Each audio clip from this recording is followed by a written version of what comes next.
Hi, hello everybody. I am our Malini. This is your Malini simple grammar class. So நம்ம கிளாஸ்ல என்ன பார்த்துட்டு இருக்கோம்னா active and passive voice structure simple present tense complete பண்ணிட்டு next tense ஆன simple past tenseக்கு transformation of the sentences from active to passive structure and also the நம்ம sentences change பண்ணும்போது what are the rules should be followedங்கறத நம்ம டீடைலா பார்த்தோம். And already நான் சொன்ன மாதிரி yesterday I told you that to say the stories useful stories and also Thirukkural with proper explanation சொல்றேன்னு சொன்னேன் இல்லையா, அதையும் பார்த்துக்கலாம். ஸோ ஃபர்ஸ்ட் திருக்குறள் பார்த்தலாம், எக்ஸ்பிளனேஷனோட பார்த்துட்டு அண்ட் நம்ம எண்டிங்ல ஸ்டோரி கேட்கலாம். So you have to see the full video children and also students. So பார்த்தீங்கன்னா தான் புரியும். So in our today's class we are going to see the second one Thirukkural. So ரெண்டாவது திருக்குறள்ல பார்த்தீங்கன்னா என்னன்னு பார்த்தா அதே கடவுள் வாழ்த்துல கற்றதனால் ஆய பயனென்கொள் வாழறிவன் நற்றாள் தொழார் எனின். ஸோ இதுல பார்த்தீங்கன்னா என்ன சொல்றாங்கன்னா, நீ எவ்வளவுதான் கத்திருந்தாலும் நீ கத்துக்கிட்டதுக்கு தகுந்த மாதிரி படிச்சதுக்கு தகுந்த மாதிரி பெரியவங்களுக்கு மரியாதை கொடுத்து, அதே மாதிரி கடவுள்கிட்ட நீ பணிவா அவர்கிட்ட நீ தேவையானது எப்படி கேட்கறியோ அந்த மாதிரி எல்லார்த்திட்டையுமே மரியாதையோடு நடந்துக்கணும். நீ கத்துக்கிட்டதே அதனாலதான் பயன். கத்துக்கிட்டு நான் பெரிய ஈவன் சொல்லிட்டு நம்ம ரொம்பவே ஹெட் வெயிட்டா இருக்கக்கூடாது. எப்படி இருக்கணும்னா நம்ம எப்பொழுதுமே பணிவா இருக்கணும். இந்த இடத்துல கடவுளை மட்டும் சொல்லலை, நீ கடவுளை மட்டும் சாமி கும்பிட்டா பத்தாது. அட் த சேம் டைம் கடவுளுக்கு ஈக்குவலா இருக்கிற பெரியவங்களை மதிக்கணும். அப்பதான் நீ கத்துக்கிட்டது பயனுடையதா இருக்கும். இல்லைன்னா அது பயனே இல்லை, அதனால யூஸே இல்லைங்கிறதான் இந்த செகண்ட் ஒன் திருக்குறள்ல கற்றதனால் ஆய பயனென்கொள் வாளறிவன் நற்றாள் தொழார் எனின் அப்படிங்கிற திருக்குறள் மூலமா திருவள்ளுவர் கத்துக்கிட்டு அதுக்கு தகுந்த மாதிரி நடந்துக்கோ, இல்லைன்னா அதனால பயனே இல்லை. சாமி கிட்ட எப்படி பயந்து நடுங்கி நீ உனக்கு தேவையானதை கேட்கறையோ சாமிகிட்ட தொழறையோ அது மாதிரி நீ பெரியவங்க கிட்டையும் மரியாதை நடந்துக்கோ, மரியாதையா இருக்கணும், பணிவோட இருக்கணும் அப்படிங்கிறதையும், நீ எவ்வளோ படிச்சாலும் கடவுளுக்கு கீழே தான் நீ அப்படிங்கிறதையும் சொல்றாங்க. சரியா? ஸோ இதுதான் இந்த திருக்குறளோட எக்ஸ்பிளனேஷன். ஸோ நெக்ஸ்ட் நம்ம சிம்பிள் பாஸ்ட்ல என்னென்ன சென்டென்ஸ் ஸ்ட்ரக்சர்ல டிரான்ஸ்ஃபர்மேஷன்லாம் என்னென்ன எப்படி பண்ணணும், என்னென்ன மிஸ்டேக்ஸ் பண்ணக்கூடாதுங்கிறத பார்க்கலாம். Shall we? ஸோ லாஸ்ட் கிளாஸ்ல பார்த்தீங்கன்னா நம்ம sentence structure active to passive மாத்துறதுக்கு நம்ம வாஸ் ஆர் வேர் சிம்பிள் பாஸ்ட்டுக்கு இந்த ரெண்டு பி ஃபார்ம் வேர்ப் கூட V3 யூஸ் பண்ணணும்னு சொல்லியிருக்கேன். ஸோ இதுதான் மெயின் நம்ம பாசிவ் ஸ்ட்ரக்சருக்கு. இது சிங்குலருக்கு, இது ப்ளூரலுக்கு. ஸோ நெக்ஸ்ட் ஒரு 3-4 எக்ஸாம்பிள்ஸ் பார்த்துட்டு உங்களுக்கு 2 ஹோம்ஒர்க் கொடுக்குறேன். சரிங்களா? அந்த 2 ஹோம்ஒர்க்கை நீங்கள் ட்ரை பண்ணுங்க. அப்புறமா நான் நெக்ஸ்ட் கிளாஸ்ல நெக்ஸ்ட் வீடியோ போடும்போது அதோட ஆன்சரை சொல்லும்போது செக் பண்ணிக்கோங்க. ஸோ இங்கே ஃபர்ஸ்ட் ஒன் சென்டென்ஸ் பாருங்க. The teacher subject noun naming வேர்டா இருக்கு. ப்ரைஸ்டு V2, ப்ரைஸோட பாஸ்ட் டென்ஸ் தான் ப்ரைஸ்டு. ஓகேங்களா? ப்ரைஸ்டு ஹூம், யாரை டீச்சர் ப்ரைஸ் பண்றாங்க? The boy. இது ஆப்ஜெக்ட். ஸோ இப்போ ஃபர்ஸ்ட் ஆப்ஜெக்ட், நம்ம ஃபர்ஸ்ட் ரூலே ஆப்ஜெக்டையும் சப்ஜெக்டையும் இன்டர்சேஞ்ச் பண்றதானே. ஆப்ஜெக்டை முன்னாடி கொண்டு வாங்க. த பாய் என்ன பண்ணப்பட்டான்? புகழப்பட்டான். யாரால? டீச்சரால. So the பாய்ங்கிறது singular. சிங்குலர்னாவே was. So was third ஃபார்மும் priced தான் வரும். Priced by whom? By the teacher. இதுதான் ஆன்சர். இன்கேஸ் இங்க ஷீன் இருந்ததுன்னா ஹெர்ரா மாறும். பட் இங்க நேமிங் வேர்டா இருக்கனால ஆஸ் இட் இஸ் நம்ம நேமிங் வேர்டு எழுதிக்கிறோம். கம்பல்சரி ஆக்டிவா பாசிவான்னு உங்களுக்கு தெரியணும். பிராக்கெட்ல எழுதிடுங்க. ஸோ இங்கே பாசிவ் ஸ்ட்ரக்சரில் was B form verb plus V3 எழுதியிருக்கோம். ஆக்டிவ் ஸ்ட்ரக்சரில் V2 மட்டும்தான். நல்லா பார்த்துக்கணும். இந்த வேர்பு தான் ரொம்ப ரொம்ப இம்பார்ட்டன்ட். சரிங்களா? So tense without changing the tense we have to change only the verb form. Verb form மட்டும்தான் மாற்றுறோம். ஆக்டிவ்னா இந்த மாதிரி தான் ரூல், பாசிவ்னா இந்த ரூல் அப்படிங்கிறத நம்ம ரொம்ப டீட்டெயிலாக பார்த்துட்டு இருக்கோம். So note this point very carefully. Okay. So அடுத்து பாருங்க. கவி சப்ஜெக்ட்ல நேமிங் வேர்ட் நவுனா வருது. டுக் V2. கவி எதை எடுத்தா? A beautiful doll. ஸோ இது ஆப்ஜெக்ட், ஃபுல்லாக ஃப்ரேஸ் தான் பியூட்டிஃபுல் டால்ங்கிறது. ஸோ இங்கே அர்ஜென்ட்டோ காம்ப்ளிமெண்ட்டோ எக்ஸ்ட்ரா எதுவும் இல்லை, அப்படியே கொண்டு வாங்க. A beautiful doll singular. அதனால நம்ம என்ன பண்ண போறோம்னா என்ன யூஸ் பண்ணுவோம்? வாஸ் தான் யூஸ் பண்ணுவோம். A beautiful doll was. இந்த இது V2, இது பாஸ்ட். டேக் அப்படிங்கிறது ப்ரெசன்ட். இதோட V3 பார்த்தீங்கன்னா டேக் டு டேக்கன் வரும். இந்த வேர்பு ஃபார்ம் நமக்கு ரொம்ப இம்பார்ட்டண்ட்டாக தெரியணும். So was taken so be form of வந்துருச்சா, V3 வந்துருச்சா, பி verb ப்ளஸ் V3. இதுதான் பேசிவ்ல ரொம்ப இம்பார்ட்டண்ட்டானது. இது பாஸ்டாக இருக்கறனால past be form verb use பண்ணியிருக்கோம். சிங்குலருக்கு வாஸ். நல்லா தெளிவாக தெரிஞ்சுக்கணும். Was taken by whom, Kavi. இது பேசிவ். சரிங்களா? ஸோ ஆக்டிவ்ல verb ஸ்ட்ரக்சர் எப்படி, பேசிவ்ல எப்படின்னு தெரிஞ்சிட்டோம்னா ஈஸியாக இருக்கும். சரி, நெக்ஸ்ட் பாருங்க. The leader chose him. The leader subject. இங்கேயும் நேமிங் ஒரு நவுனா வந்திருக்கு. சூஸோட பாஸ்ட் தான் பார்த்தீங்கன்னா சோஸ். இது V2. சோஸ் ஹூம், யார, அவனை. இது வந்து ஆப்ஜெக்ட். சரிங்களா? ஸோ ஆப்ஜெக்ட் முன்னாடி கொண்டு வந்துருங்க. ஹிம்மா இருக்கிறது சப்ஜெக்டிவ் ப்ரொனவுனா வரும்போது ஹி வாஸ் சிங்குலரா இருக்கனால வாஸ் யூஸ் பண்றோம். நல்லா பார்த்துக்கணும். இது singular, so was. He was. இங்க சூஸ். இதோட தேர்ட் ஃபார்ம் பார்த்தீங்கன்னா சோசன். சோசன்னு சொல்லுவாங்க. டபுள் ஓ போட்டாதீங்க. இதுதான் வந்து வரும். He was chosen. இது V1, இது V2, இது V3. நல்லா ஞாபகம் வச்சுக்கணும். V3 தான் யூஸ் பண்றோம். He was chosen by the leader. எதுக்கோ தேர்ந்தெடுக்கப்பட்டிருக்கான், பட் அவன் லீடரால தேர்ந்தெடுக்கப்பட்டிருக்கான். சரிங்களா? இதுதான் வந்து பேசிவ். ஸோ ஆக்டிவ் ஸ்ட்ரக்சர்ல V2, பேசிவ் ஸ்ட்ரக்சர்ல B ஃபார்ம் பிளஸ் V3. ஓகேங்களா? So next subject I. இங்க ப்ரனவுனா வந்திருக்கு. Subjective pronoun. இங்க வந்து ரீட் பண்ணிடாதீங்க. இது வந்து பாஸ்ட். So red. ஏன் எப்படி நம்ம பாஸ்ட்னு கண்டுபிடிக்கிறோம்னா லாங் எகோ. இந்த கீவேர்டு இது வந்து அர்ஜென்ட். ரொம்ப நாளுக்கு முன்னாடி, ரொம்ப மாசத்துக்கு முன்னாடி, எவ்வளோ நாள், ரொம்ப நாளுக்கு முன்னாடி. சரிங்களா? I read the book.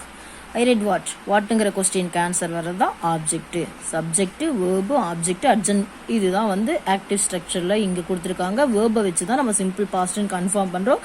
அப்படியே வந்து நம்ம என்ன பண்ணிக்கலாம், ஆப்ஜெக்ட் முன்னாடி கொண்டு வாங்க. The book singular, so was read. இதே ஸ்பெல்லிங் தான். ரீட் வந்து ப்ரெசன்ட் ஃபார்முங்க. Read V2 past. இன்னொரு ரெட், இது V3. சரிங்களா? இது V1, இது V2, V3 நம்ம எழுதிட்டோம். இதை வந்து ரெட்னு தான் நம்ம ரீட் பண்ணணும். ரீடுன்னு சொல்லாதீங்க. Was red by. ஐ என்னவா மாறும் ஆப்ஜெக்டிவ்ல, மீயா மாறும். When long echo. இதுதான் வந்து பார்த்தீங்கன்னா பாசிவ் ஸ்ட்ரக்சர். That's all. ஓகேங்களா? புரிஞ்சுதா உங்களுக்கு? ஸோ நெக்ஸ்ட் ஒன் எக்ஸாம்பிள் பாருங்க. ஹேமா சப்ஜெக்ட். இங்கே நேமிங் ஒரு நவுனா வந்திருக்கு. Helped V2 past form. Helped me, helped whom object. சரிங்களா? இந்த ஆப்ஜெக்ட் முன்னாடி கொண்டு வந்துருங்க. ஆப்ஜெக்டிவ் ப்ரனவுன் சப்ஜெக்டிவ் ப்ரனவுனா வரும்பொழுது ஐயா மாறும். ஐ வந்தாவே வந்து என்ன வரும்னா வாஸ் தான் வரும். வேற வந்து ப்ளூரலுக்கு ஐ வாஸ் ஹெல்ப்டு. இது வந்து ஹெல்ப்போட V2. V3யும் ஹெல்ப்டு தான், ED verb. So I was helped by Hema. இது வந்து பார்த்தீங்கன்னா பாசிவ். ஸோ ஆக்டிவ்ல சிம்பிள் பாஸ்ட்டுக்கு V2, பாசிவ்ல B form verb plus V3. சரிங்களா? இப்போ 2 ஹோம்ஒர்க் உங்களுக்கு. Balu built a new house last year. Next one, the policeman arrested that thief yesterday. that thiefனு போட்டுக்கோங்க. arrested ஏ போட்டாலும் கரெக்டா. arrested a thief yesterday. the policeman arrested a thief yesterday போட்டுக்கோங்க. அடுத்தது இங்க Balu built a new house last year. 2 ஹோம்ஒர்க்கை பண்ணிட்டு நீங்க நாளைக்கு வீடியோ போடும்பொழுது ஆன்சர் செக் பண்ணிக்கலாம். That's all. ஓகே. ஸோ ஒரு ஸ்டோரி பார்த்துட்டு நம்ம வீடியோவை கம்ப்ளீட் பண்ணிக்கலாமா? ஸோ இன்னைக்கு தெனாலிராமன் கதைகள் அடுத்த ஒரு கதை பார்க்க போகிறோம். ஸோ தெனாலிராமன் பார்த்தீங்கன்னா இருக்கிற அந்த விஜயநகர பேரரசோட அரசவையிலையும் வெளி உலகத்திலையும் மட்டும் இல்லாமல் தன்னோட வீட்டுக்குள்ளேயும் பார்த்தீங்கன்னா எப்பொழுதுமே தான் இருக்கிற இடத்துல வந்து சந்தோஷமாக வச்சுக்கக்கூடிய ஆள். ஒரு நாள் தன்னோட ஒய்ஃப்ட்ட வந்து நல்லா வந்து சந்தோஷமாக பேசிகிட்டு இருக்கும் பொழுது, நகைச்சுவையாக வந்து நல்லா வந்து கான்வர்சேஷன் பண்ணிட்டு இருக்கும் பொழுது அரண்மனையிலிருந்து ஒருத்தர் வந்து தெனாலிராமன்ட்ட அரசர் வந்து உங்களை கையோட கூட்டிகிட்டு வர சொன்னாருன்னு சொல்கிறாரு. தெனாலிராமனும் அவசரமாக புறப்பட்டு போகும்பொழுது கிருஷ்ணதேவராயர் வந்து என்ன சொல்கிறாருன்னா, தெனாலிராமனை பார்த்தோன்னே விகடகவி வாங்க வாங்க உங்களை வந்து பாபர் கூப்பிட்டுருக்காரு, இன்றைக்கே நீங்கள் புறப்பட்டு போங்க. பாபர் சொல்கிறாருன்னா அதில் கண்டிப்பாக ஒரு பெரிய சூழ்ச்சி இருக்கும், உங்களை செக் பண்ணுறதுக்காக கூட இருக்கலாம். உங்களை வந்து விகடகவின்னு நாங்கள் சொல்கிறோம், அந்த திறமையை நீங்கள் வந்து காட்டணும், அதை வந்து ப்ரூஃப் பண்ணி காட்டணும். ஒருவேளை வந்து நீங்கள் விகடகவியாக இருந்து உங்களால் ப்ரூஃப் பண்ண முடியலை அப்படின்னா அவர் ப்ரூஃப் பண்ணிவிட்டு அவர் கொடுக்குற பரிசை விட அதிகமாகவும், ப்ரூஃப் பண்ண முடியலைன்னா மொட்டை அடித்து கரும்புள்ளி செம்புள்ளி குத்தி உங்களை வந்து ஊர்வலமாக வந்து அனுப்புவேன், இதுக்கு சம்மதம் ஓகேன்னு சொன்னால் மட்டும் நீங்கள் டெல்லிக்கு போங்கன்னு சொல்லிட்டு அவரை வந்து அவருக்கு ஆர்டர் போடுறாரு. தெனாலிராமனும் சரின்னு சொல்லிட்டு டெல்லிக்கு போயிடுறாரு. டெல்லிக்கு போனோடனே எப்படா நம்மளை வந்து பாபர் கூப்பிடுவாருன்னு வெயிட் பண்றாங்க. ஆனா பாபர் தெனாலிராமன் போறதுக்கு முன்னாடியே பாபர் எல்லாத்திட்டையும் சொல்லி வச்சிட்டாரு. தெனாலிராமன் ரொம்ப வந்து அறிவாளி, நகைச்சுவையா பேசி நம்மளெல்லாம் சிரிக்க வச்சு நம்மளை அட்ராக்ட் பண்ணி பிரைஸ் வாங்கிடுவாரு. அவரை வாங்க விடக்கூடாது. யார் அவர்கிட்ட வந்து பேசினாலும் வந்து பாத்தீங்கன்னா கல்ல கூட சிரிக்க வைக்கக்கூடிய தெனாலிராமன் பேசும்போது சிரிக்க கூடாது அப்படின்னு சொல்லிட்டு எல்லார்ட்டையுமே வந்து என்ன பண்றாருன்னா ஆர்டர் போட்டு வச்சிருக்காரு பாபர். அவரை வந்து எப்படியாவது வந்து அறிவில்லாதவர், முட்டாள்னு அவரை ப்ரூஃப் பண்ணணும்னு அவர் நினைச்சிட்டு இருக்காரு. பட் நம்ம தெனாலிராமன் கொஞ்சம் புத்திசாலி இல்லையா, புரிஞ்சுக்கிட்டு என்னடா ஃபர்ஸ்ட் டே வந்து நம்மளை நல்லபடியா வரவேற்று அரண்மனையில தங்க வச்சாங்க, எல்லா வசதியும் செஞ்சு கொடுத்தாங்க. இப்ப திடீர்னு நம்மளை வந்து பாபர் கூப்பிடல, 3 நாள் ஆகியுமே கூப்பிடலன்னு சொல்லிட்டு ரொம்ப ஃபீல் பண்ணிட்டு இருந்தாரு.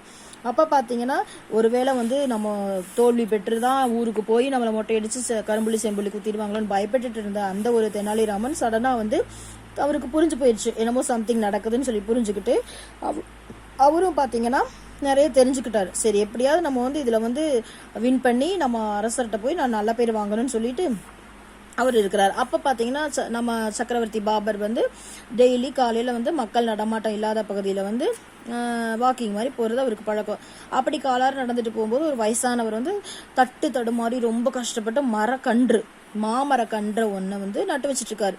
அது பார்த்துட்டு ரொம்ப வயசானவரா இருக்கீங்களே, நீங்க இந்த தள்ளாத வயசுல இதெல்லாம் செய்யணுமா அப்படிங்காட்டியும், இந்த கன்று இன்னைக்கு நான் நட்டு வச்சுனா நாளைக்கு நிறைய பழங்கள் கொடுக்கும், கனிகள் கொடுக்கும், அதுக்காக நான் இன்னைக்கு கஷ்டப்பட்டாலும் பரவாயில்ல, நாளைக்கு கனி அழகா டேஸ்டான கனிகள் கொடுக்கும்போது நான் சாப்பிடுவேன் இல்லையான்னு சொல்லங்காட்டி, உங்களுக்கு வயசாயிடுச்சு உங்களால முடியுமா, உங்களுக்கு வந்து நீங்களே இறக்க போறீங்க, அதுக்கப்புறம் இந்த மரத்தை இறந்ததுக்கு அப்புறம் இந்த மரம் வந்து பூ பூத்து காய்ச்சி அதை சாப்பிட்டு என்ன பிரயோஜனம், நீங்க இறந்ததுக்கு அப்புறம் வந்து வரப்போற மரத்துக்காக எவ்வளவு கஷ்டப்பட்டீங்காட்டியும் அதுக்கு வயசானவர் கோவமே படாம நான் செத்துட்டாலும் நான் இந்த மரம் வந்து எல்லாத்துக்குமே வந்து நல்லது கொடுக்கும், பயன்படும் இல்லையா அப்படிங்காட்டியும் பரவாயில்ல, உங்க நல்ல எண்ணத்தை நான் பாராட்டுறேன், நீங்க தீர்க்காயுசா இருங்க, நல்ல பலாபலன்களையும் பரிசா அல்லா தருவாருங்காட்டியும் இவர் எப்பவுமே இந்த மாதிரி அல்லா உங்களுக்கு நிறைய தருவார் அப்படின்னா அதை வந்து பக்கத்தில் இருக்கிற அந்த ஒரு வேலையால் வந்து தெரிஞ்சுக்கிட்டு பொற்கிளி, அதாவது பொற்காசுகள் வந்து பரிசா தருவார்.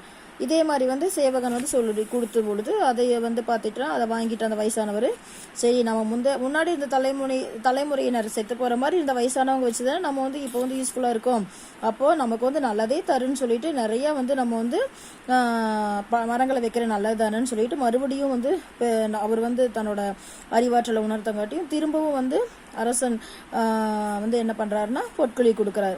நல்லா வந்து பேசுறீங்க அப்படின்னு சொல்லங்காட்டியும் ஆமா ஆமா அரசன் நன்று கொடுக்கும் தெய்வம் இன்று கொடுக்குங்கிறது என்னோட அனுபவ மொழி, நம்ம இன்னைக்கு செய்யற செயல் நாளைக்கு நமக்கு கண்டிப்பா நல்லதை கொடுக்குங்காட்டியும் அவருக்கு வந்து திரும்ப திரும்ப வந்து பரிசுகளை கொடுத்துட்டே இருக்கும் பொழுது சடனா வந்து பாத்தீங்கன்னா பரவாயில்ல, நீங்க நல்லா புத்திசாலியா இருக்கீங்க பெரியவரே, நீங்க கஷ்டப்பட்டாலும் பரவாயில்லன்னு சொல்லிட்டு அடுத்த தலைமுறைக்கு நல்லது பண்றீங்கன்னு சொல்லிட்டு சிரிச்சுட்டு சொல்லங்காட்டியும், சரி அரசரே நீங்க இந்த மாதிரி எனக்கு வந்து ஒரு உத்தரவு கொடுங்க, நீங்க இந்த மாதிரி எனக்கு பரிசு கொடுத்ததை நான் வந்து எல்லாத்துட்டையும் பெருமையா சொல்லுவேன்ல அப்படிங்காட்டி, சரி பரவாயில்ல அப்படின்னு சொல்லிட்டு சொல்லுங்கன்னு சொல்லிட்டு அவரு இன்னொரு பொற்காசை கொடுக்கறதுக்கு திரும்பும் பொழுது அவரோட தாடி மீசா வயசான தோற்றம் எல்லாத்தையும் கழிச்சிட்டு என்ன மன்னிச்சிருங்கன்னு சொல்லிட்டு நம்ம தெனாலிராமன் போய் காலில் விழுந்து, நீங்க என்ன வந்து எதுக்கு கூப்பிட்டீங்கன்னு எனக்கு தெரியாது, ஆனா வந்து நீங்க என்ன கூப்பிடவே இல்லை, ஆனா உங்களை எப்படியாவது நான் வந்து நகைச்சுவையால சிரிக்க வைக்கணுங்கிற மட்டும்தான் என்னோட எண்ணமா இருந்தது, மற்றபடி உங்களை நான் தப்பா எதுக்குமே வந்து யூஸ் பண்ணல அப்படின்னு சொல்லங்காட்டியும் இவரோட அறிவாற்றலான பேச்சு செயல் எல்லாத்தையும் கேட்டு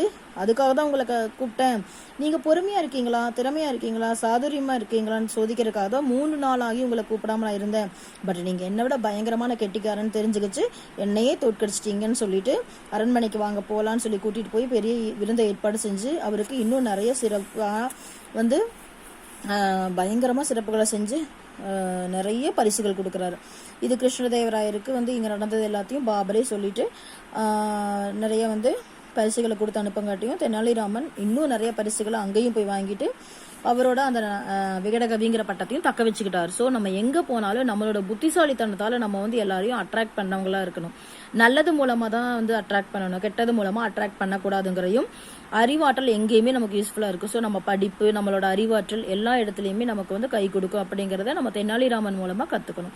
so that's all the today story. Also இன்னைக்கு பார்த்த அந்த சிம்பிள் பாஸ்ட் டென்ஸோட ஆக்டிவ் டு பாசிவ் ஸ்ட்ரக்சரும் புரிஞ்சிருக்கும். ஸோ ஃபுல் வீடியோ பாருங்க, அப்பதான் உங்களுக்கு நல்லா புரியும். Thank you all of you, always support me. Thank you.